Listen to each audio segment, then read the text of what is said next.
the very idea of human being some sort of natural concept is really going to change. Our bodies will be so high tech, we won't be able to really distinguish between what's natural and what's artificial.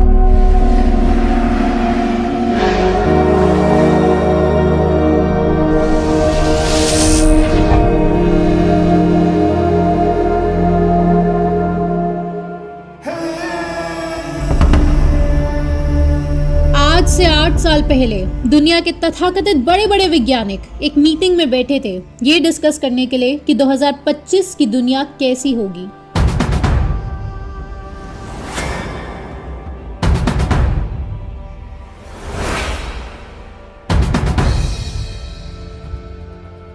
ये meeting हुई थी world economic forum के under और आज 2025 होने में सिर्फ 2 साल रह गए हैं।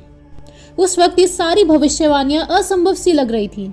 तो आइए जानते हैं कि उस वक्त के साइंटिस्ट ने क्लॉस श्वाब के साथ मिलकर 2025 के लिए क्या क्या भविष्यवाणियां करी थी। पहली प्रेडिक्शन है कि 2025 तक ड्राइवरलेस कार्स आ चुकी होंगी और इसी को वो कहते हैं कॉन्सेप्ट ऑफ फ्लेव्स, यानी कि फ्लीट ऑफ ऑटोनोमस व्हीकल्स। और वो कहते हैं कि इसकी इम्प्लीमेंटेशन 3 फेजेस में होगी। ध्यान से सुनिएगा।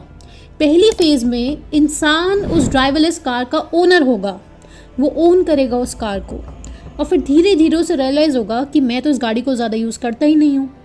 फिर वहाँ से शुरू होगा फेज़ 2 इम्प्लीमेंटेशन का, जिसमें ग्रुप ऑफ पीपल उस कार को ओन करेंगे और इसी को कहा जाता है शेयर्ड ओनरशिप होगी।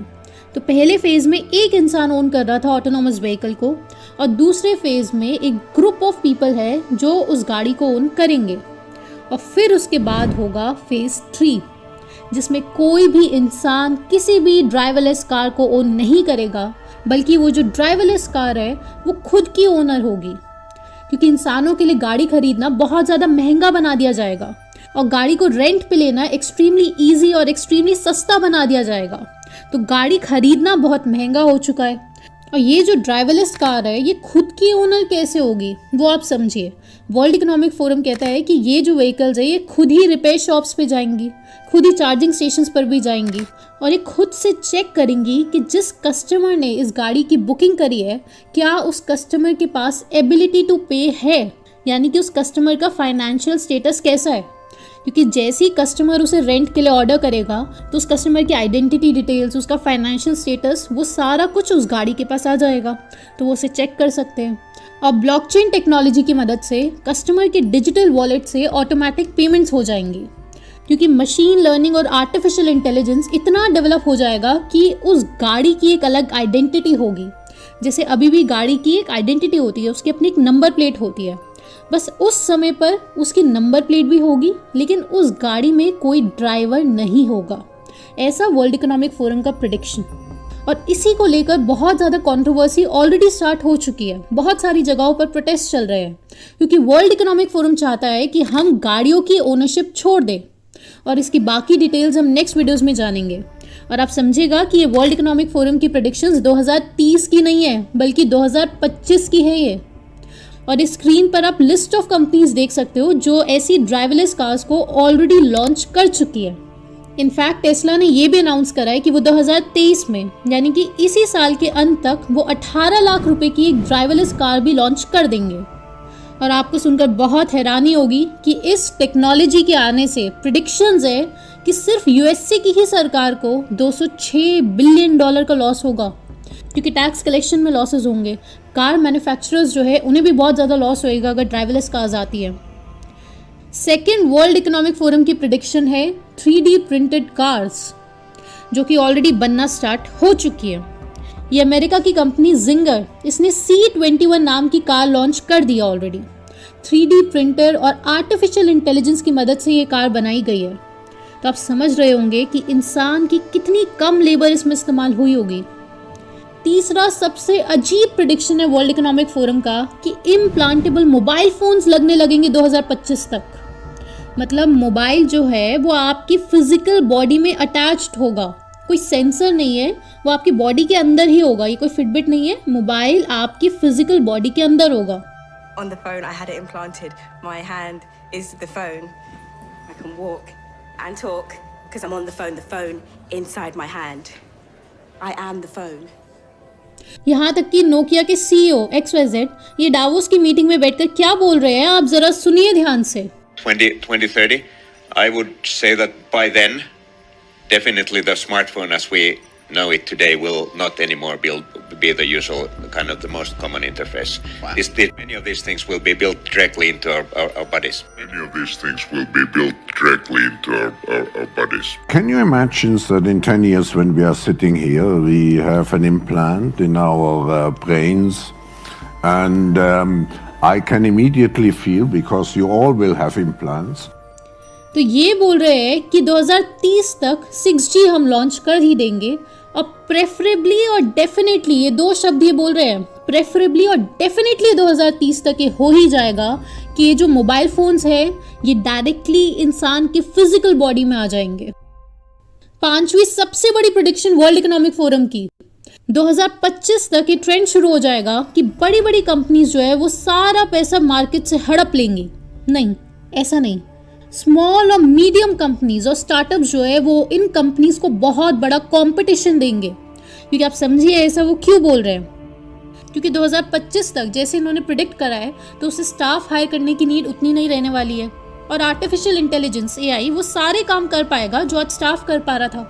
तो मुद्दा जो है वो कैपिटल नहीं होगा, क्योंकि सैलरी तो देनी नहीं है अब स्टाफ की, और ब्रिक मोर्टार के बड़े बड़े ऑफिसेस की भी नीड खत्म हो जाएगी क्योंकि ऑनलाइन हो जाएगा सब कुछ with the help of AI. तो छोटी कंपनीज जो होती है उसके मुद्दे ये होते हैं कि स्टाफ के पैसे नहीं हैं, बड़े बड़े ऑफिसेस बनाने के पैसे नहीं हैं. तो 2025 तक ये सारे मुद्दे सॉल्व हो जाएंगे. तो मेन कंपटीशन होगा कि कौन सी कंपनीज में ज़्यादा एबिलिटी है अडेप्ट करने की, कौन सी कंपनी पुरानी टेक्नोलॉजीज़ को फेंक कर जल्दी जल्दी नई टेक्नोलॉजीज़ ला पा रही है. तो बड़ी कंपनीज जो है वो डिसीजन लेने में ज़्यादा टाइम लगाती है क्योंकि बोर्ड मीटिंग होता है एटसेट्रा एटसेट्रा. वहीं दूसरी तरफ कोई स्टार्टअप होता है, वो 4 लड़के स्टार्टअप खोलते हैं, वहाँ से जल्दी जल्दी टेक्नोलॉजीज़ वो चेंज करते रहते हैं. तो इसलिए वर्ल्ड इकोनॉमिक फोरम का प्रेडिक्शन है कि big fish will not eat all the small fishes but fast fish will eat the slow fish. तो आप ये उनकी प्रेडिक्शन बहुत अच्छे से अभी समझ पा रहे होंगे. नेक्स्ट जो वर्ल्ड इकोनॉमिक फोरम की प्रेडिक्शन है वो अधिकतर लोगों के लिए बहुत ज़्यादा शॉकिंग होगी. अभी तक तो आपको लग रहा होगा कि ड्राइवरलेस कार्स आ गई तो अच्छा ड्राइवर्स की जॉब चली जाएगी, रोबोटिक पेंटर्स आने की वजह से पेंटर्स की जॉब चली जाएगी, और कैशियर की जॉब तो on the brink of extension है. आपको लग सकता है कि ये तो लो स्किल जॉब्स में काउंट होती थी, तो ये तो वैसे भी ख़त्म होनी थी. पर वर्ल्ड इकोनॉमिक फोरम का कहना है कि वाइट कॉलर जॉब्स और हायर स्किल जॉब्स का ह्यूज कोलैप्स आएगा 2025 तक. जैसे कि MBBS डॉक्टर्स और MBBS ही नहीं, सर्जन्स की भी जॉब्स जाएंगी. Chang'an Memorial Hospital announced Thursday that its total count for surgeries using the Da Vinci robot arm has hit a whopping 10,000 cases. यहाँ तक कि लॉयर्स की जॉब्स खत्म हो सकती है. इनफैक्ट लॉ शॉप जो है वो ये तक लोगों से पूछते हैं कि आप क्या चाहोगे अगर आपने कोई केस करा है किसी बहुत बड़े नेता के खिलाफ और उसका डिसीजन कोई नॉर्मल ह्यूमन जज ले, जो कि ऑब्वियसली नेता से डरा हुआ होगा कि अरे CM के खिलाफ कैसे मैं जजमेंट दे दूं, या फिर आप चाहोगे कि आर्टिफिशियल इंटेलिजेंस वो जज बने जो कि एकदम निष्पक्ष होगा. तो लोगों का जवाब आने लगा कि हम तो चाहेंगे कि भाई AI ही डिसीजन ले, क्योंकि आर्टिफिशियल इंटेलिजेंस तो निष्पक्ष है और CM से तो डरेगी नहीं. एटलीस्ट ऐसा दिखाया जा रहा है कि आर्टिफिशियल इंटेलिजेंस निष्पक्ष है. बाकी इसमें बहुत सारी टेक्निकल डिटेल्स और कॉम्प्लेक्सिटीज़ हैं जो हम नेक्स्ट वीडियोस में जानेंगे. और इतना ही नहीं, बैंक के एम्प्लॉयज़ की जॉब्स, CA की जॉब्स एक्सट्रीमली इन सब में कोलैप्स आ सकता है. ये सारी वर्ल्ड इकोनॉमिक फोरम की प्रेडिक्शंस है कि इस प्रकार की सारी जॉब्स पर ह्यूज जॉब लॉस का खतरा मंडरा रहा है. और इसलिए वर्ल्ड इकोनॉमिक फोरम ने 1.1 बिलियन लोगों को रीस्किल करने का डिसीजन लिया है अगले 10 साल में. यानी कि एक रीस्किलिंग रेवोल्यूशन की ज़रूरत है. ये शब्द वो यूज़ कर रहे हैं, रीस्किलिंग रेवोल्यूशन. तो आप समझ रहे हो ना कि 1.1 बिलियन लोगों की जॉब्स ऑब्सलीट हो जाएंगी, क्योंकि जॉब्स रैडिकली ट्रांसफॉर्म हो जाएंगी 10 साल के अंदर अंदर. और ये जो रीस्किलिंग रेवोल्यूशन है ये वर्ल्ड इकोनॉमिक फोरम जनवरी 2020 में ऑलरेडी लॉन्च कर चुका है, जिसका इकोनॉमिक इम्पैक्ट होगा $2.93 ट्रिलियन. देखो दोस्तों, जब फर्स्ट इंडस्ट्रियल रेवोल्यूशन आई थी तो उस समय पर स्टीम इंजन आया था, कॉटन मिल्स इंट्रोड्यूस हुई थी, यानी कि मशीनें बनने लग गई थी. फिर आई सेकेंड इंडस्ट्रियल रेवोल्यूशन जिसमें इलेक्ट्रिफिकेशन हुआ, इलेक्ट्रिसिटी आई, असेंबली लाइंस आई। फिर हुआ थर्ड इंडस्ट्रियल रेवोल्यूशन जो 1960s में ही आया, उसमें कंप्यूटर्स आ गए, इंटरनेट आ गया, और अब आ रहा है फोर्थ इंडस्ट्रियल रेवोल्यूशन। ये सारी चीज़ें जो अभी आपने सुनी इस वीडियो में, machine learning, artificial intelligence, virtual reality, augmented reality, इन सब को मिलाकर बोला जाता है फोर्थ इंडस्ट्रियल रेवोल्यूशन। लेकिन हर इंडस्ट्रियल रेवोल्यूशन में जॉब लॉस का ह्यूज इश्यू तो क्रिएट होता था, वो हमेशा से सॉल्व होता गया है, क्योंकि स्लोली ये सारी इंडस्ट्रियल रेवोल्यूशंस आई हैं दुनिया में। लेकिन ये जो फोर्थ इंडस्ट्रियल रेवोल्यूशन होगी, इसमें बिगेस्ट इशू ही ये है कि वो एक्सट्रीमली फास्ट स्पीड से आएगी। और क्लॉस श्वाब के शब्दों में बोले कि fourth industrial revolution will be like a tsunami. This revolution will come at a breathtaking speed. It will be like a tsunami. तो एम्प्लॉयज और एम्प्लॉयर्स को अडेप्ट करने का मौका ही नहीं मिल पाएगा। इसलिए अमीर लोग तो बच जाएंगे, लेकिन बाकी जनता को बहुत इश्यूज फेस करने पड़ सकते हैं।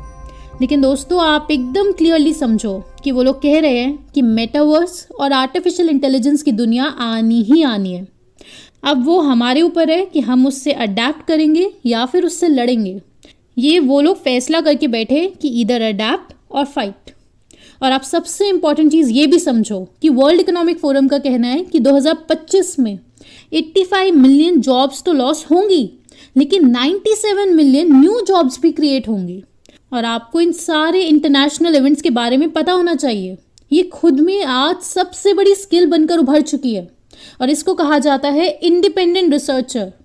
जिन भी लोगों को ये सारी नॉलेज पहले से है, वो बहुत ही ईजिली इन चेंजेस से अडेप्ट कर पाते हैं, ईजिली उसे टैकल कर पाते हैं, और अपने को और अपनी फैमिली को एक सिक्योर्ड भविष्य भी दे पाते हैं। आप लोग भी ये सारी जानकारियाँ समझते रहें और लोगों में अवेयरनेस फैलाते रहें, क्योंकि चाहे फोर्थ इंडस्ट्रियल रेवोल्यूशन हो या 100th इंडस्ट्रियल रेवोल्यूशन हो, नॉलेज वाला इंसान कभी सफ़र नहीं कर सकता। आप में से जो लोग इस सारी नॉलेज रखते हैं और हमारे चैनल से लंबे समय से जुड़े हुए हैं और ये जानते हैं कि वर्ल्ड इकोनॉमिक फोरम किस दिशा में दुनिया को लेकर जाना चाहता है, तो हम आपको IMPH ट्रेनिंग अटेंड करने के लिए इनवाइट करते हैं, जिसमें सारे सेंसर टॉपिक्स जो कि यूट्यूब पर बताते साथ ही वीडियो डिलीट कर दी जाती है, वो डिटेल में डिस्कस होते हैं। साथ ही इसका जो सोल्यूशन जो पिछले कई सालों से अलग अलग देशों में कुछ ग्रुप्स कर रहे हैं, वो सोल्यूशंस आपको समझाए जाते हैं, ताकि आप भी हमारे साथ मिलकर उस सोल्यूशन का एक हिस्सा बन सके। नेक्स्ट आप ये समझे कि ट्रेनिंग अटेंड करने के लिए आपको सबसे पहले क्रीन KREEN ये लिखकर इस नंबर पर व्हाट्सएप करना है। उसके बाद एक 99 रुपीज़ का फॉर्म दिया जाएगा, जिसे फिल करके आप वो ट्रेनिंग अटेंड कर सकते हैं। और बहुत सारे लोग पिछले 1.5 साल से रेगुलर ट्रेनिंग्स अटेंड कर रहे हैं, जिससे उनको बहुत नॉलेज हो चुकी है, और हम आपको ये रिकमेंड कर रहे हैं कि आप भी लॉन्ग टर्म ट्रेनिंग का हिस्सा बने। तो दोस्तों, आप हमें बताएं आपकी क्या ओपिनियन है वर्ल्ड इकोनॉमिक फोरम की इन 8 साल पुरानी प्रेडिक्शंस पर। आपका एक एक कमेंट हमारी पूरी टीम और सभी साथी मित्र भी बहुत ध्यान से पढ़ते हैं, क्योंकि ये सबसे इम्पॉर्टेंट टॉपिक्स हैं जिन पर बहुत डिटेल से डिस्कशन होना चाहिए, और आपके कमेंट से यहाँ एक डिस्कशन का एनवायरनमेंट क्रिएट हो पाता है। तो आप अपनी ओपिनियन हम सबको ज़रूर बताएं।